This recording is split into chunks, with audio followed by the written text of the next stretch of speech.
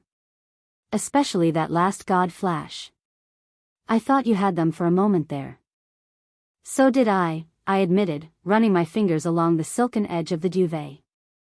The memory of that moment, the surge of power, the brief certainty of victory, followed by the crushing sensation of hitting the aspect wall, still left me feeling hollow. "I needed time to think," I added quietly, avoiding their concerned gazes. "To brood, you mean," Cecilia corrected with a knowing look. "Leave him be, Cece," Rachel said sharply, the rare display of temper causing us all to look at her in surprise. She moved closer to me, her slender fingers almost, but not quite, touching my arm. "Not everyone processes defeat by immediately planning revenge like you do." Cecilia's eyes narrowed at Rachel's proximity to me.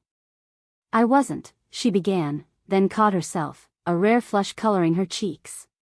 "Fine. But sulking won't help either." "It's not sulking to acknowledge disappointment," Rose spoke up, her quiet voice carrying surprising authority. "Arthur has earned the right to feel what he feels." The protective edge in her tone made something warm bloom in my chest. Serafina pushed away from the window, approaching to sit on the sleek modern ottoman near the bed, and pointedly closer to me than Rachel stood. "The wall you hit," she said abruptly. "That's what's really bothering you, isn't it? Not just losing, but how you lost." I met her gaze, slightly surprised by her perceptiveness. As always, Serafina cut straight to the heart of things with surgical precision. "Yes," I admitted. "I've never experienced anything like it before. One moment I was reaching for sword resonance, just like Lucifer achieved, and the next, nothing. An absolute barrier." Rachel's eyes softened with understanding. "The aspect imbalance was inevitable." "The aspect wall is a fundamental limit," Rose explained, though I already knew the theory.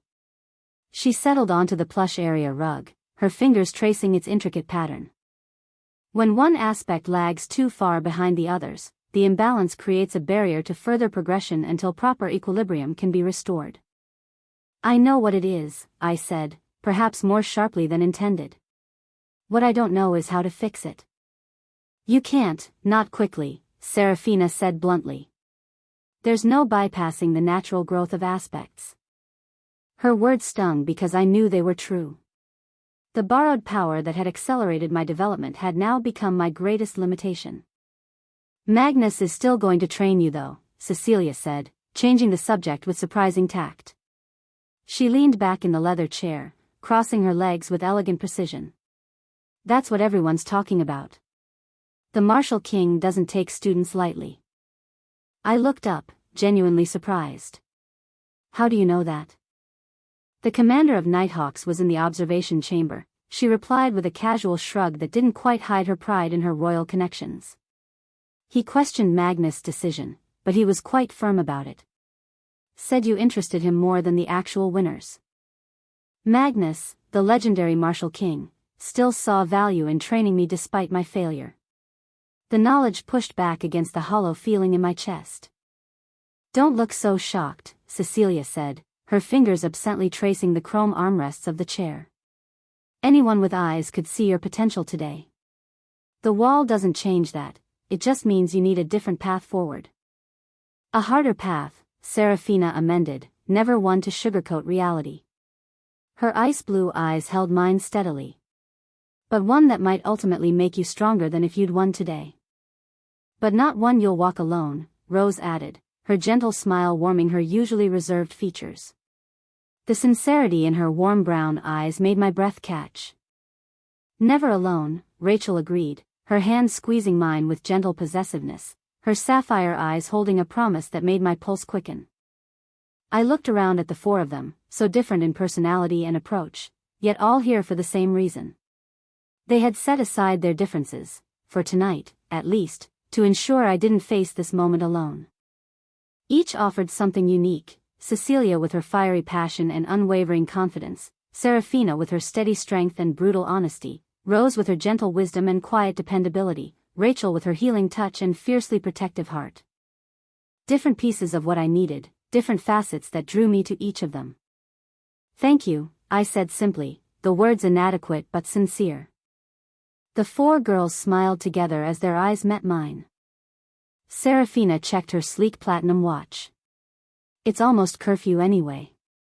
Even with our royal exemptions, we'd be pushing our luck staying longer." They reluctantly agreed, gathering their things to leave. As they filed toward the door, their individual parting gestures spoke volumes about our complicated relationships.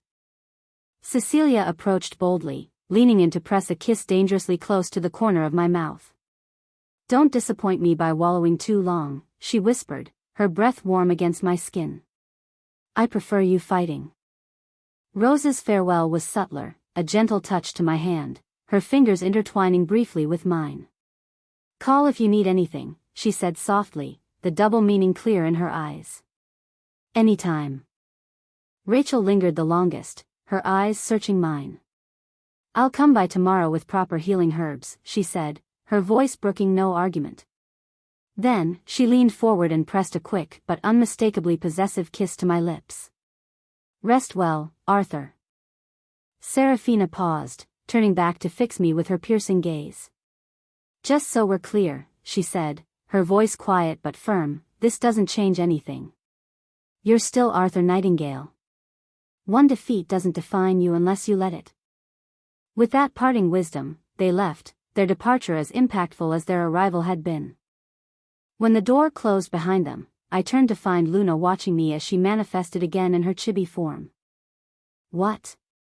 I asked. Nothing, she replied innocently.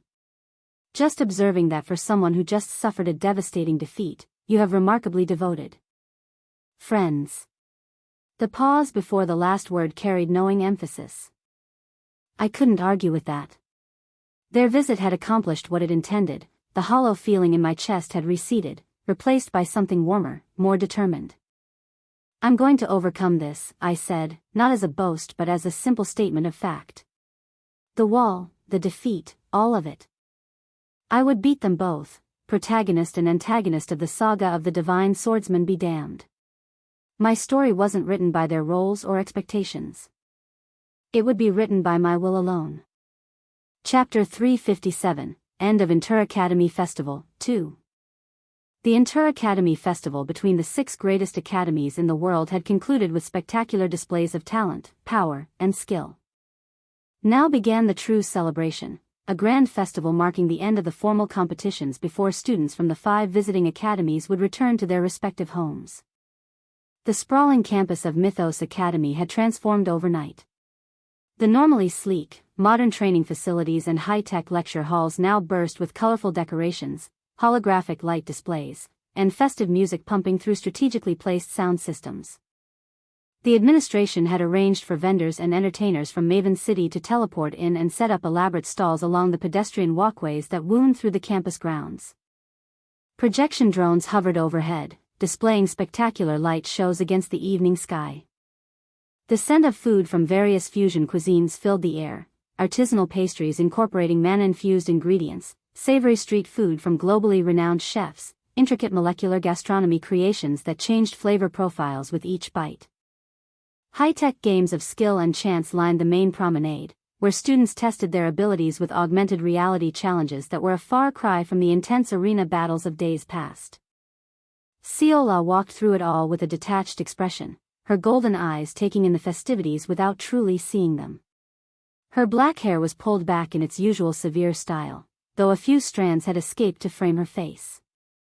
She wore a designer black jacket over a simple white top and dark jeans, casual by most standards, but still carrying the understated elegance that marked all members of the Moyang family. She moved with precise grace, but tonight her usual confident stride seemed mechanical. Seola, why are you down? Ava asked, skipping to keep pace with her friend's longer strides. Her pink-tinged hair bounced with each step, and her round face was alight with the joy of the festival. She had embraced the vacation spirit fully, wearing a brightly patterned sundress and a denim jacket decorated with pins from each of the cities they had visited during the tournament tour. You came 5th. You did very well. Seola's gaze drifted upward to the night sky, where magical fireworks shaped like mythical beasts chased each other between the stars. The world is so big, Ava, she replied after a moment of contemplation. There are so many strong people in this world. Seola had always been confident in her strength, perhaps too confident. The Moyang family had hailed her as their greatest genius in 3 generations. She had watched recordings of previous tournaments, studied the techniques of past champions, and believed she would at least come close to claiming the top position. She had trained relentlessly, pushing her body and mind beyond what most would consider reasonable limits. But the world had a way of dousing such unfounded desires with the cold water of reality. The battle between Arthur, Jack, and Lucifer had been a humbling experience. The sheer display of power, technique, and tactical brilliance had left her feeling like a child playing at combat. She hadn't even reached intent yet, while Lucifer was already at resonance with a higher mana rank and 2 gifts to her 1. Jack was equally formidable, and Arthur was just a step behind them both despite his ultimate defeat. You're being too hard on yourself, Ava insisted, her cheerful demeanor undimmed by her friend's melancholy. 5th place among all the academies is incredible. Most students would sacrifice their favorite cultivation technique for such an achievement. Would you look at that face, came a smooth, confident voice from behind them. I've seen happier expressions on people attending funerals. Both girls turned to see Arya Gu approaching, her crimson uniform perfectly pressed despite the day's activities. Unlike Seola's severe appearance, Arya wore her dark hair in an elaborate style adorned with small golden pins that caught the festival lights. Her sharp features were set in a knowing smirk. Arya, Seola acknowledged with a slight nod. I've been looking everywhere for you too, Arya said, falling into step beside them. The Eastern Pavilion just set up a mana resonance challenge that's actually worth our time. 300 points if you can maintain the correct frequency for more than 2 minutes. Ava's eyes widened. 300? That would be enough for one of those specialty cultivation manuals they're offering as prizes. Seola merely shrugged. I'm not particularly interested in games tonight. Arya fixed her with a penetrating stare. Is this about your match with Ren? Or is it the finals that have you so morose? I'm not morose, Seola replied stiffly. You're practically radiating gloom, Arya countered. It's disrupting my enjoyment of perfectly good candy. She punctuated this by popping a brightly colored sweet into her mouth. I simply realized how far I still have to go, Seola admitted after a moment. The gap between fifth and first might as well be an ocean. Then learn to swim, came a deep, resonant voice that made all three girls turn. Lucifer stood a few paces away, his tall frame easily visible above the crowd. His golden hair caught the festival lights, creating a halo effect that seemed almost too on the nose given his reputation. His green eyes held a warmth that belied his fearsome battlefield presence. He wore dark designer jeans and a casual emerald Henley that complemented his eyes, with an expensive smartwatch on his wrist that probably contained more computing power than most students' laptops. Despite the casual clothes, there was no disguising the aura of someone destined for greatness. Beside him stood a slightly shorter young man with stark white hair and striking purple eyes that regarded the world with cool assessment. Ren, the fourth-place finisher and Eastern Prince, maintained his characteristic stoic expression even surrounded by the festival's exuberance. His casual attire, premium dark jeans and a tailored gray button-down with subtle Eastern-inspired detailing, still managed to convey royal dignity despite the relaxed setting. Your Highnesses, Arya greeted them with a casual nod that somehow managed to convey both respect and nonchalance. Her sleek black jumpsuit and statement jewelry marked her as someone equally comfortable on fashion blogs and tournament battlefields. Ava quickly followed with an enthusiastic wave that nearly upset her drink. Seola inclined her head with just the appropriate degree of deference, no more, no less. Please, none of that tonight, Lucifer said with an easy smile. The tournament is over. Tonight, we're just fellow students enjoying the festival. Even if some of you are visiting our humble academy. Some more than others, it seems, Ren observed, his purple gaze settling on Seola with analytical precision. Seola met his eyes without flinching. This was the man who had defeated her directly in the quarterfinals, his ice-based techniques countering her fire arts with methodical efficiency. Congratulations on your victory, she said formally. And yours, he replied, surprising her. At her questioning look, he elaborated, you fought well and honorably. That is its own victory. Fifth place is hardly, she began. Do you know how many students competed across all 6 academies in the preliminary rounds? Lucifer interrupted, his tone conversational but his eyes serious. 600. You finished 5th. That places you in the top 0.83%.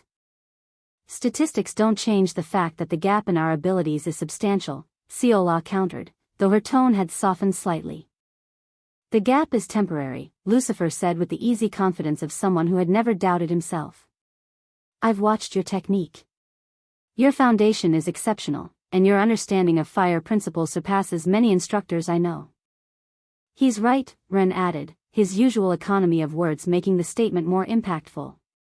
Your loss to me was only because of my fist intent.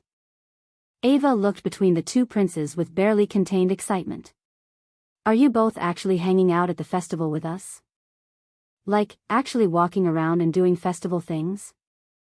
Lucifer laughed, a sound that seemed to brighten the air around them. Why not? The responsibilities of princes can wait until tomorrow. Tonight is for celebration. We were actually hoping you might share which attractions impressed you most as visitors, Ren said, his formal tone softening slightly. Sometimes we take our local amenities for granted. It's valuable to see our academy through fresh eyes. Oh. You absolutely have to try the molecular gastronomy station near the Central Plaza, Ava gushed, misinterpreting his question in her enthusiasm. They use some kind of nanotech on the filling so it hovers just above the wrapper when you take a bite. Lucifer smiled patiently. The Quantum Cuisine Lab, Professor Zhang's latest project. We eat there at least twice a week, don't we, Ren? Ren nodded. The novelty wears off after the 15th floating dessert. Seola remained quiet, still processing the unexpected encounter with the two princes, one of whom had tied for first place, the other who had defeated her directly. Both were students at this prestigious academy, while she and her friends were merely visitors who would be returning home soon. And what impressed you most about our academy during your stay, Seola Moyong?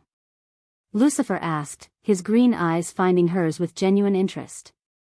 The direct address from the tournament champion startled her from her thoughts. The augmented observatory on the North Quad, she said after a moment's consideration. The enhanced telescopic arrays are beyond anything we have back home. Dar. Ishikawa's pride and joy, Lucifer nodded with appreciation. I spend a lot of time there myself.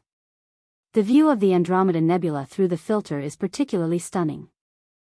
I'd enjoy seeing it again before we depart, Seola admitted. We leave tomorrow evening. After a long week of battles and competition, it was time for the students to take a collective break and enjoy their youth together. Chapter 358, End of Interacademy Festival, 3. The final day of the Interacademy Festival was meant to be a joyous celebration, a day to unwind, revel, and build memories worth cherishing. That, at least, was the idea. Instead, I found myself entrenched in a scenario I wouldn't have wished upon my worst enemy.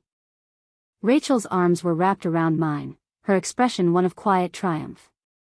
Her sapphire eyes gleamed with possessiveness that somehow managed to be both endearing and terrifying. Cecilia stood nearby, arms crossed and glaring daggers at a rather pale and trembling Alara. Seraphina's ice-blue eyes were fixed on the newcomer with cold assessment, while Rose stood slightly apart, her auburn hair catching the festival lights as she observed the tense standoff with quiet concern in her warm brown eyes. So here I was, flanked by three princesses, a daughter of a marquis, and a daughter of an archduke, caught in the midst of what looked suspiciously like a war council. What's next? I groaned internally. Tomorrow's headlines? Arthur Nightingale, young genius and prodigy, or the heart thief behind Five Nobles' obsession? Ridiculous. But news agencies, I reminded myself, had a unique talent for taking a modest fire and turning it into a roaring inferno if it meant headlines and profit. I wasn't naive enough to think Alara had fallen for me just because we shared a few dances or brief conversations. No, this wasn't love. But apparently, the four girls who had staked their claim on me saw even the faintest hint of interest as a threat, and they responded accordingly, like animals guarding their territory. Or perhaps like cats, I mused, imagining them with ears and tails twitching in possessive defiance. The thought amused me enough to bring a slight smile to my face. Back to reality, though. I had a tense situation to defuse. Cecilia, relax, I said, reaching out to touch her arm. She looked up at me, her crimson eyes flashing with a vulnerability that, for a moment, twisted my heart. Hurt? Cecilia? No way. I knew better than to fall for her innocent act again. I'd fallen once before. When I didn't release my grip, Cecilia clicked her tongue, clearly annoyed that her little attempt to unsettle me had missed its mark. Meanwhile, Alara's violet eyes sparkled, her expression visibly brightening as if I'd somehow rescued her from Cecilia's scowl. A smile crept onto my face before I could stop it. There was something undeniably endearing about Alara Astoria, the kindness and sincerity that set her apart in this world. Truth be told, she was a favorite of mine even before I'd had a chance to meet her here. She was a character I'd looked forward to encountering, only to discover that fate had sent her to Slatemark Academy instead of Mythos. Still, it didn't make navigating these unexpected dynamics any easier. Elara shifted nervously, clearly sensing the rising tension. I should probably get back to my academy's gathering, she said softly. I just wanted to say hello, Arthur. Thank you for the dance earlier. Before I could respond, Cecilia stepped forward with an overly bright smile. Don't let us keep you, she said, her tone pleasant but unmistakably dismissive. Rose, ever the peacemaker, moved closer to Elara. The Northern Pavilion has some lovely displays from your academy, she offered kindly. Perhaps we'll see you there later.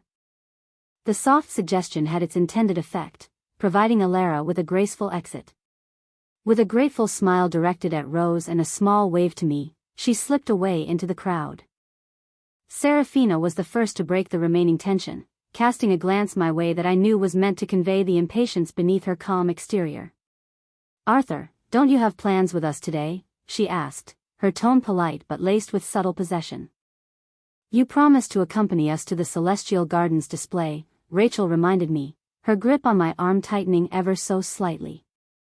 They've brought in those rare luminescent flowers from the southern continent. I hadn't forgotten, I assured her, though truthfully, with the tournament and its aftermath, such details had become somewhat blurred in my mind.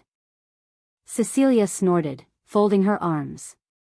Intrigue seems to be your natural habitat, Arthur. You don't exactly discourage it. That's exactly what I've been saying, Rose chimed in, surprisingly firm despite her usual gentleness. Arthur has a remarkable talent for collecting admirers without even trying. Rachel laughed softly, leaning a bit closer, her blue eyes twinkling. Arthur doesn't have to discourage anything. Trouble finds him on its own, drawn to him like iron to a magnet. For a brief moment, the tension dissolved into laughter, lightening the mood and the air around us.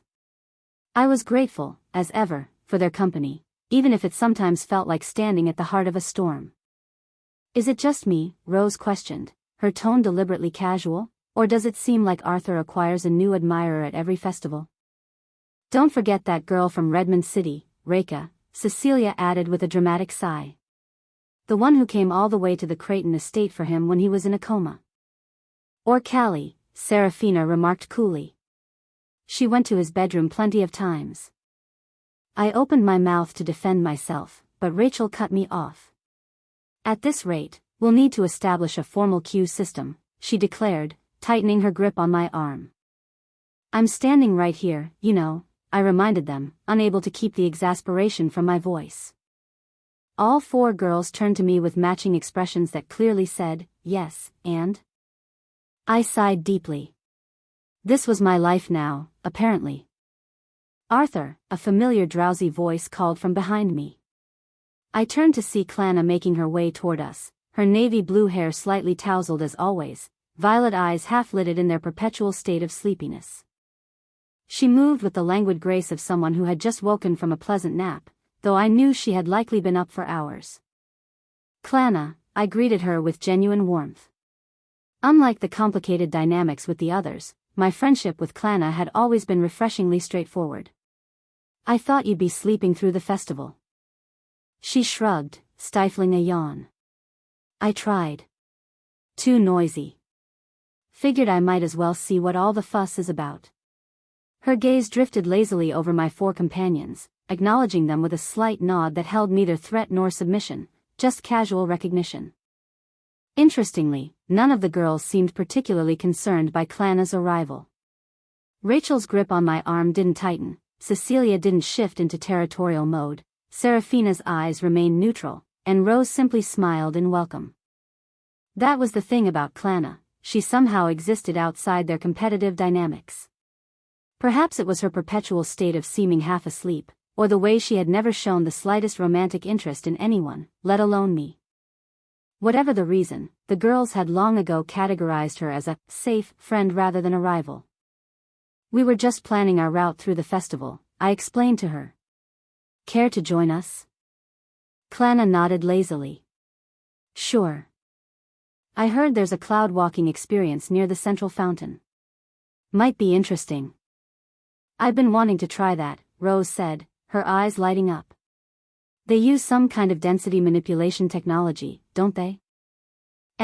Clana confirmed with another yawn. Something like that. The physics is probably fascinating, but honestly, I just want to take a nap on a cloud. Despite myself, I laughed. Trust Clana to find a way to sleep even on a cutting-edge technological marvel. As we began to make our way through the festival crowds, I felt a strange sense of contentment settle over me. Yes, my life was complicated, filled with princesses, rivalries, and more danger than any reasonable person would willingly invite.